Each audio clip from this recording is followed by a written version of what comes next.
വളരെ ഈസി ആയിട്ട് തയ്യാറാക്കാൻ പറ്റുന്ന റെസ്റ്റോറൻറ്റിലൊക്കെ കിട്ടുന്ന നല്ലൊരു കറിയുടെ സ്മെല്ലും ടേസ്റ്റും ഉണ്ട് ഈ കറിക്ക്.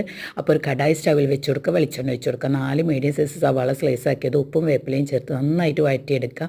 അതിലേക്ക് 2 തക്കാളി സ്ലൈസ് ആക്കിയും കൂടെ ചേർത്ത് കൊടുക്കുക കേട്ടോ. നല്ല പഴുത്ത തക്കാളി എടുക്കണേ. അതിനുശേഷം അതിലേക്ക് 4-5 അല്ലി വെളുത്തുള്ളി, ഒരു പച്ചമുളക്, ഒരു ചെറിയ പീസ് ഇഞ്ചി ചതച്ചും കൂടെ ചേർത്ത് കൊടുത്ത് പച്ചമണക്കൊന്ന് മാറി വന്നു കഴിഞ്ഞാൽ ഓരോ ടീസ്പൂൺ വീതം കാശ്മീരി ചില്ലി പൗഡർ, മല്ലിപ്പൊടി, ചിക്കൻ മസാലയും കൂടെ ചേർത്ത് കൊടുക്കുക. 1 ടീസ്പൂൺ മഞ്ഞൾപ്പൊടി, 1 ടീസ്പൂൺ ഗരം മസാലയും കൂടെ ചേർത്ത് കൊടുത്തിട്ട് അതിൻ്റെ പച്ചമണക്കൊന്ന് മാറി വന്നു കഴിഞ്ഞാൽ തിളച്ച വെള്ളം ഒഴിച്ച് കൊടുക്കുക. എന്നിട്ട് 1 ടീസ്പൂൺ പഞ്ചസാരയും കൂടെ ചേർത്ത് കൊടുക്കുക കേട്ടോ. എന്നിട്ടൊന്ന് വറ്റി വന്നു കഴിഞ്ഞാൽ മുട്ട ഇതുപോലെ പൊട്ടിച്ചൊഴിച്ച് കൊടുക്കുക. കലങ്ങാതെ പൊട്ടിച്ചു കൊടുക്കണം കേട്ടോ.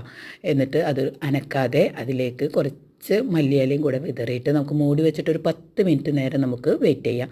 അതിനുശേഷം ഇതുപോലെ അടർത്തിയെടുക്കട്ടെ മുട്ടയൊക്കെ. അപ്പോൾ നല്ല ടേസ്റ്റി ആയിട്ടുള്ള കറിയാണ്. ട്രൈ ആക്കി നോക്കണേ കേട്ടോ. അപ്പോൾ ബൈ ബൈ, താങ്ക് യു.